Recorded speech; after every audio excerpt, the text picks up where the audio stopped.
Hello students, last lecture में हमने bevel gear का इंट्रोडक्शन और उसकी टर्मिनोलॉजी देखी। ठीक है, सो आपने टर्मिनोलॉजी बहुत अच्छी तरह से कर ली होगी, लेकिन उससे पहले हमने स्पर गियर के बारे में और हेलिकल गियर के बारे में डिटेल में देखा। ठीक है, डिटेल में यानी टर्मिनोलॉजी, उसकी डिज़ाइन, ठीक है, वो सब हमने देखा। और हेलिकल गियर में जो वर्चुअल नंबर ऑफ टीथ जो है वो भी हमने देखा। वैसे ही यहाँ पे इसमें भी बेवल गियर में भी वर्चुअल नंबर ऑफ टीथ की एक थियरी आती है। ठीक है, तो वो हम इसमें इंक्लूड कर लेंगे। सो जनरली जब हम डिज़ाइन की बात करते हैं तो बेवल गियर की डिज़ाइन है, उसमें सबसे पहले है बीम स्ट्रेंथ यानी कि टेंजेंशियल फोर्स, उसके बाद है वियर स्ट्रेंथ FW, उसके बाद है इफ़ेक्टिव लोड और उसके बाद है डायनेमिक लोड। तो आप कोई भी गियर की डिज़ाइन जब कर रहे हो तो आपको ये चार चीज़ जो है वो ध्यान में रखनी होगी।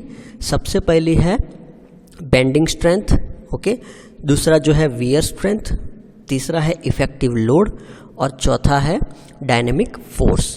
तो वो हम यहाँ पे बेवल गियर में कैसे होता है वो वन बाय वन देखेंगे। तो सबसे पहले बेवल गियर में यहाँ पे जो डिज़ाइन है उसके हिसाब से यहाँ पे बेंडिंग स्ट्रेंथ FB, उसका इक्वेशन यहाँ पे डिराइव किया हुआ है। थोड़ा लंबा प्रोसीजर है, लेकिन अगर आपके पास डिज़ाइन डेटा बुक है, ठीक है, और आप एग्ज़ाम में डिज़ाइन डेटा बुक अलाउ करते हैं तो आपके पास ये इक्वेशन डायरेक्टली आपको मिलेगा। ठीक है, तो यहाँ पे जो ये मैं आपको बता रहा हूँ ये इक्वेशन जो है वो आप डिज़ाइन डेटा बुक में से देख सकते हो। ठीक है, और यहाँ पे जो y डैश है, ठीक है, that is the Lewis form factor, b जो है that is the face width, A0 है वो सेंटर डिस्टेंस है। आपने टर्मिनोलॉजी देखा है इसलिए आपको ये सब टर्म जो है वो पता है। ठीक है, उसके बाद सबसे पहले यहाँ पे तो सबसे पहले हमने यहाँ पे क्या देखा, FB। ठीक है, ये इक्वेशन आपको याद रखने की ज़रूरत नहीं है, डिज़ाइन डेटा बुक में आपको ये इक्वेशन मिल जाएगा। ठीक है, उसके बाद यहाँ पे दूसरा जो है वो है लुईस फॉर्म फैक्टर, तो y डैश, तो यहाँ पे नंबर ऑफ टीथ के हिसाब से और यहाँ पे जो प्रेशर एंगल है 14.5 डिग्री या तो 20 डिग्री, उसके हिसाब से यहाँ पे y डैश जो है वो दिया हुआ है। यहाँ पे नंबर ऑफ टीथ, फिर यहाँ पे ये सब y डैश की वैल्यू है। ठीक है, as per the pressure angle. सो आप यहाँ से सिलेक्ट भी कर सकते हो, या तो y डैश जो है वो जनरली हम फाइंड आउट करते हैं बाय दिस इक्वेशन। ओके, और यहाँ पे ये इक्वेशन में ये लुईस फॉर्म फैक्टर का इक्वेशन है और ये इक्वेशन स्टैंडर्ड है for 20 degree full depth involute and for 14.5 degree full depth involute. ये इक्वेशन जो है स्टैंडर्ड है। ठीक है, अब ये इक्वेशन में यहाँ पे Z डैश बताया गया है। ठीक है, तो Z डैश में आपको दो Z फाइंड करने पड़ेंगे, एक तो Z डैश P और दूसरा होगा Z डैश G। ओके, यानी कि number of teeth on pinion and number of teeth on gear. अब Z डैश की बात आती है तो जो डैश हमने लगाया है वो किस लिए लगाया है, it is because of it is the formative number of teeth. Okay, तो Z dash is equal to हम लिख सकते हैं Z upon cos gamma P। अगर ZP डैश है तो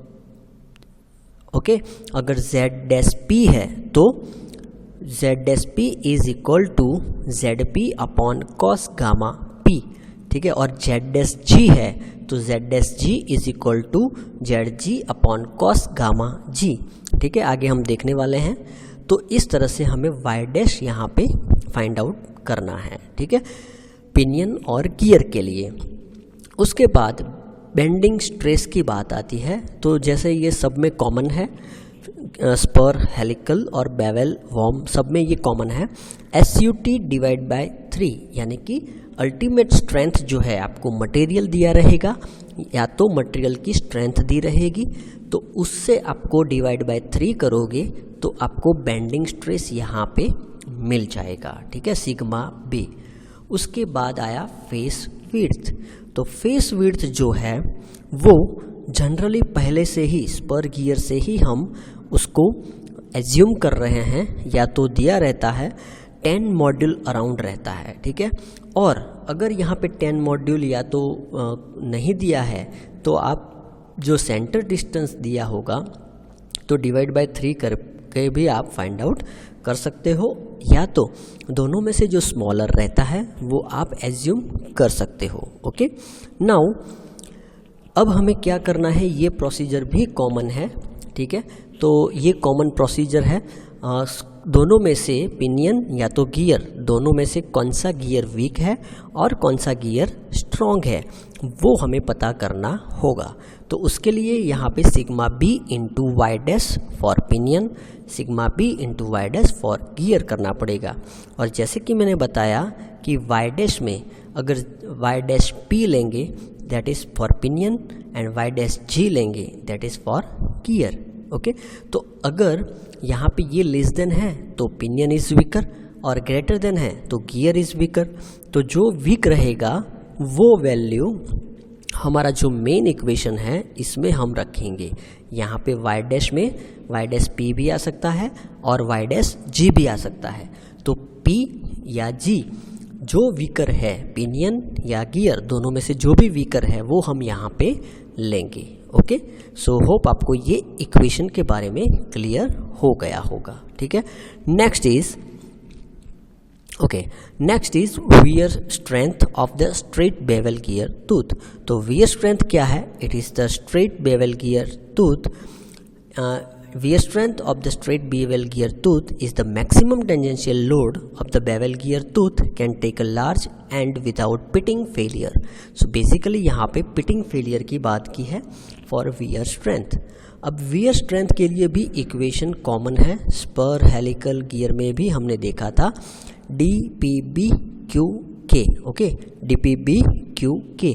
अब यहाँ पे डैश लग चुका है, डैश इसीलिए लगाया है क्योंकि यहाँ पे फॉर्मेटिव नंबर ऑफ टीथ यहाँ पे यूज़ किया है, या तो हम बोल सकते हैं वर्चुअल स्पर पिनियन। ओके, सो यहाँ पे मोस्टली हम पिनियन ही कंसीडर करते हैं, FW में यहाँ पे हम गियर को कंसीडर नहीं करते हैं। वो आपको ध्यान रखना होगा कि यहाँ पे हम गियर को ही कंसीडर करते हैं। Okay, so DP dash is equal to DP upon cos gamma P।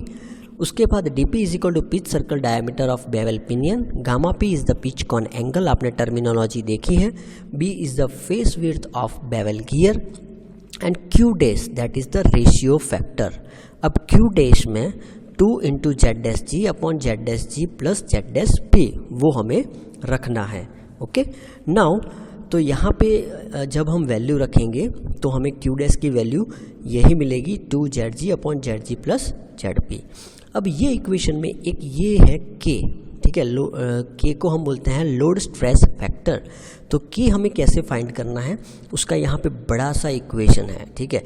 लेकिन बड़ा सा इक्वेशन तो है, लेकिन हमें अगर आपने स्पर और हेलिकल गियर में देखा होगा तो K की वैल्यू भी आप फाइंड आउट एज्यूम कर सकते हो।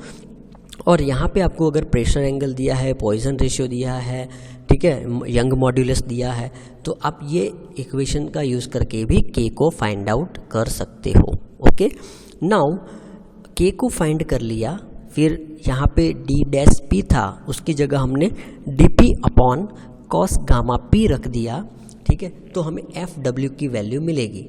लेकिन मॉडिफाइड फैक्टर के लिए यहाँ पे जो FW की वैल्यू है वो हम 0.75 यानी कि 25% उसकी स्ट्रेंथ जो है वो हम रिड्यूस करके वो हम कंसीडर करते हैं, ठीक है। इसीलिए यहाँ पे 0.75 लगाया हुआ है, ठीक है। अगर आप नहीं लगाते तो भी कोई चिंता की बात नहीं है, ठीक है। नाउ जैसे कि मैंने आपको बताया लोड स्ट्रेस फैक्टर K की वैल्यू यहाँ पे 3 वैल्यू दी गई है, ठीक है। इसके हिसाब से आप कोई भी एक वैल्यू एज्यूम करके BHN का यूज़ करके आप फाइंड आउट कर सकते हो। BHN क्या है? BHN is the Brinell hardness number, और वो आप मटेरियल के हिसाब से वो एज्यूम कर सकते हो, ठीक है। तो यहाँ पे अभी तक हमने जो बात की वो थी bending strength and wear strength. अब थर्ड जो है that is called the effective load. अब इफेक्टिव लोड क्या है? The effective load on the straight bevel gear tooth is the total maximum tangential force acting on bevel gear tooth at the large and. ठीक है, now यहाँ पे F effective का जो main equation है वो ये रहा, F effective is equal to F effective is equal to F T max upon K V. ठीक है, और एफ टी मैक्स यानी कि maximum tangential force is equal to K A के एम एफ टी, और के वी जो है वेलोसिटी फैक्टर वो नीचे है। ठीक है, तो ये सब जो टर्म है वो आपके लिए नई नहीं है, सब ये आपने ऑलरेडी यूज़ किया हुआ है हेलिकल गियर और स्पर गियर में। ठीक है, तो हमें यहाँ पे बेसिकली एफ इफेक्टिव फाइंड करना है, तो उसके लिए हमें के ए के एम के वी वो तीन एज्यूम करना पड़ेगा और एफ टी फाइंड करना पड़ेगा। सो के वी के लिए यहाँ पे अगर स्ट्रेट बेवल गियर है तो के वी के लिए ये एज्यूम करेंगे, अगर straight bevel gear manufacture by generation, यहाँ पे कटिंग, यहाँ पे जनरेशन और यहाँ पे ग्राइंडिंग, तो अगर ये जो भी लागू होता है वो हमें यहाँ पे एज्यूम करना है एज अ के वी। ओके, उसके बाद के ए और के एम जो है उसके लिए यहाँ पे दिया हुआ है, अगर नहीं दिया आपको तो के ए के एम आप 1 एज्यूम कर सकते हो। ठीक है, आगे स्पर हेलिकल गियर में हम जनरली क्या करते थे, अगर एप्लीकेशन फैक्टर नहीं दिया हुआ तो हम उसको 1 एज्यूम करके एग्जाम्पल सॉल्व करते थे। और यहाँ पे जो एफ टी है वो हम कैसे फाइंड आउट करेंगे, P by V, power upon velocity. Okay, now तो बेसिकली ये आपको पता चल गया कि एफ इफेक्टिव कैसे फाइंड आउट करना है। अब उसके बाद जो है वो है डायनेमिक लोड, और we can say effective load by Buckingham equation. So उसका इक्वेशन यहाँ पे कॉमन है, ये इक्वेशन भी I think design data book में दिया होगा। सो अगर नहीं दिया तो आपको याद रखना पड़ेगा। सो यहाँ पे एफ टी बी सी, यहाँ पे सिर्फ नया जो है वो है C, that is called the deformation factor. बाकी यहाँ पे वी बी एफ टी सब यहाँ पे वेल नोन है। ठीक है, तो जो डिफॉर्मेशन फैक्टर है K E bracket E P E G upon E P plus E G, तो यहाँ पे जो ई पी और ई जी है वो है modulus of elasticity for pinion and gear, और यहाँ पे जो स्मॉल ई दिया है that is the sum of error, यानी कि pitch error, okay, error in pinion and error in gear, E P plus E G. ठीक है, और के भी यहाँ पे दिया हुआ है, ये वैल्यू जो है के की वो भी यहाँ पे दी हुई है। तो इस तरह से आप डायनेमिक लोड फाइंड आउट कर सकते हो। एक बार डायनेमिक लोड फाइंड आउट हो जाए उसके बाद आप फिर से एफ इफेक्टिव फाइंड आउट करोगे, और ये जो एफ इफेक्टिव फाइंड आउट करोगे, ठीक है, यहाँ पे सी की वैल्यू भी दी हुई है और ई कैसे फाइंड आउट करना है वो भी यहाँ पे बताया हुआ है। तो एक बार डायनेमिक लोड के हिसाब से एफ इफेक्टिव फाइंड आउट हो जाए तो फिर आपको क्या करना है, उसको कंपेयर करना है फैक्टर ऑफ सेफ्टी से। और ये जो फैक्टर ऑफ एफ बी आपने फाइंड आउट कर लिया, एफ इफेक्टिव फाइंड आउट कर लिया, तो बचा क्या, एफ एन एफ मतलब कि फैक्टर ऑफ सेफ्टी। तो यहाँ पे फैक्टर ऑफ सेफ्टी हमें फाइंड आउट करनी है और वो 1 से ज़्यादा होनी चाहिए। और बेसिकली जो एफ इफेक्टिव हमें मिल रहा है वो एफ बी से कम होना चाहिए, या तो हम बोल सकते हैं एफ बी और एफ डब्ल्यू जो है वो एफ इफेक्टिव से ज़्यादा जनरली होना चाहिए, तभी हम बोल सकते हैं हमारी डिज़ाइन सेफ है। Now the normally recommended factor for factor of safety for bevel gear is 1.5 to 2। ठीक है, ये जनरली फैक्टर ऑफ सेफ्टी जो है वो 1.5 to 2 कंसीडर करते हैं। However some critical application it can be up to 3। Okay, so I hope आपको ये पूरी प्रोसीजर जो है वो समझ में आ गई होगी। एग्जाम्पल करेंगे तो उससे ज़्यादा क्लियर हो जाएगा, लेकिन समझने वाली बात यह है कि यहाँ पे 3 चीज़ जो है हमें फाइंड आउट करनी है सॉरी, तो 3 चीज़ क्या है, एक तो है एफ बी यानी कि बेंडिंग स्ट्रेंथ, दूसरा है एफ डब्ल्यू यानी कि वियर स्ट्रेंथ, एंड तीसरा है एफ इफेक्टिव।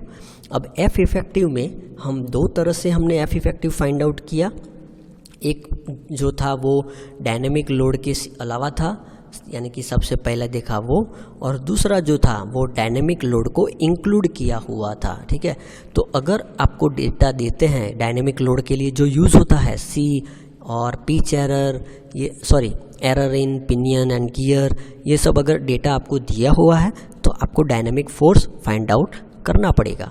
ठीक है, अगर नहीं दिया तो फाइंड आउट करने की ज़रूरत नहीं है। तो इस तरह से आप पूरी की पूरी जो बेवल गियर की डिज़ाइन है वो आप कर सकते हो। ठीक है, सो फ्रेंड्स आज के लिए इतना ही। Thank you. जय हिंद, जय भारत।